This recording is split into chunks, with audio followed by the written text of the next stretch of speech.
Pakistan versus India के match के boycott से सबसे ज़्यादा नुकसान किसको होगा?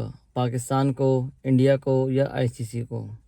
और इस वीडियो में हम इमोशन से बात नहीं करेंगे कि इमोशंस क्या कहते हैं। हम बात करेंगे फैक्ट्स एंड फिगर्स पे, और इन फैक्ट्स और फिगर्स को जानने के बाद आपको भी इस बात का अंदाज़ा हो जाएगा कि कौन ज़्यादा नुकसान में है और क्यों, कहाँ से ज़्यादा शोर उठ रहा है।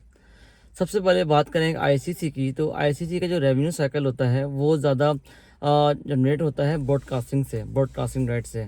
और जब भी कोई भी ब्रॉडकास्टर ब्रॉडकास्टिंग राइट लेता है तो वो ये देखता है कि भाई मेरे इस टेन्योर में पाकिस्तान वर्सेस इंडिया के कितने मैचेस होंगे, तो वो इस हिसाब से वो अपने राइट्स लेता है। इस हिसाब से उस प्राइस को इंक्रीज़ होती है या डिक्रीज़ होती है। तो इसी तरीके से इस टेन्योर में भी राइट्स लिए गए हैं और पाकिस्तान इंडिया के मैचेस को देखकर ही बहुत ही महंगे राइट्स लिए गए हैं। अगर हम बात करें एड्स की, तो एड्स की जो प्राइस होती है 1 मिनट के एड्स की, वो हो जाती है 10x मल्टीप्लाई हो जाती है जो नॉर्मल मैचेस में प्राइस होती है। और दूसरी चीज़ अगर ये देखें तो आईसीसी अपना जो पूरा रेवेन्यू साइकिल जनरेट करता है, जो प्लान करता है, वो पाकिस्तान इंडिया के मैचेस से ही प्लान करता है। तो टोटल अगर हम बात करें नंबर्स की, तो 90 से 110 मिलियन डॉलर्स का आईसीसी को झटका लगने वाला है अगर पाकिस्तान वर्सेस इंडिया का मैचेस नहीं होगा। क्योंकि ब्रॉडकास्टर जो है वो तो आईसीसी जाके लड़ेंगे, भाई तुमने बोला था मैचेस होंगे, तुमने कंफर्म किया था और अब मैचेस नहीं हो रहे, तो हमको हमारा जो रेवेन्यू लॉस है हमारा वो आप वापस करें। क्योंकि स्टेडियम पैक होता है, ब्रॉडकास्टर सारे व्यूवरशिप बहुत ज़्यादा आती है, होटल्स, हॉस्पिटैलिटी, सबसे बहुत 90 से 110 मिलियन का झटका लगने वाला है आईसीसी को। जब भी उनकी ईमेल रात को ऑफिस खोल के उन्होंने ईमेल डाल दी पाक पीसीबी को, रिक्वेस्ट की कि भाई अपना आप जो डिसीजन है उसको रिव्यू करें प्लीज़, ये लॉन्ग टर्म सबके फ़ायदे में होता है। अगर हम बात करें पाकिस्तान की, तो पाकिस्तान मेरा नहीं ख्याल इतना लूज़ करेगा।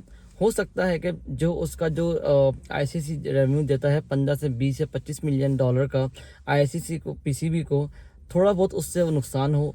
लेकिन अदर देन दैट जो उसकी एक क्रेडिबिलिटी पाकिस्तान की जो बढ़ गई है, पाकिस्तान की जो डिसीजन मेकिंग स्किल्स जो बढ़ गई हैं, और डिसीजन मेकिंग जो इसकी एबिलिटी है पाकिस्तान की, वो दुनिया पे आया हो चुकी है कि पाकिस्तान भी एक बड़ा मुल्क है।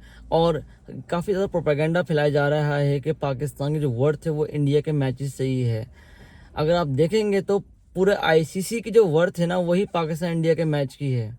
तो ये बात होती है सिर्फ और सिर्फ। और पाकिस्तान ने रिसेंट में एक वर्ल्ड कप भी जीता हुआ है 1992 में, और उसके साथ साथ पाकिस्तान ने रिसेंट में इतनी अच्छी परफॉर्मेंस दी हुई है कि वो इस वर्ल्ड कप का एक बहुत अच्छा कंटेंडर बन सकता है ट्रॉफी का। रिसेंटली इसने ऑस्ट्रेलिया को सीरीज भी हराई है। तो पाकिस्तान अभी विन विन सिचुएशन में है और डोमिनेंट उसमें है। अभी नेगोशिएशन, मेरे ख्याल में नेगोशिएशन थोड़ी चलेंगी आगे आईसीसी से, और देखते हैं कि आगे होता क्या है। क्योंकि प्रेशर जो ब्रॉडकास्टर का है वो तो पड़ेगा। अब देखते हैं कि डिसीजन किस तरफ जाता है।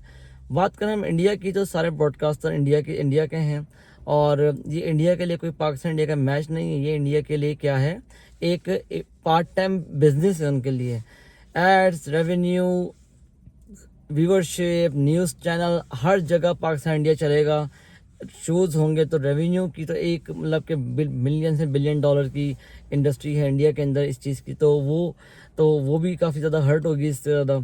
तो देखा जाए तो सबसे इन सब सिचुएशन में पाकिस्तान सबसे अच्छी पोजीशन में है, अभी डोमिनेंट पोजीशन में है। बीसीसीआई बहुत बैकफुट में है, आईसीसी तो उससे भी ज़्यादा बैकफुट में है।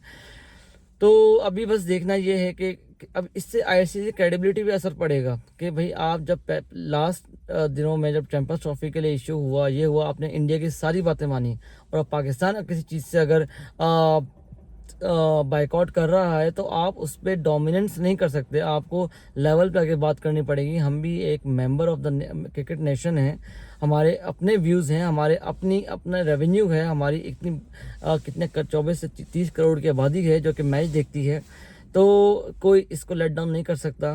तो ये थी रेवेन्यू जनरेशन की अपडेट, और अपने कमेंट से मुझे आगाह करिएगा। Thank you very much.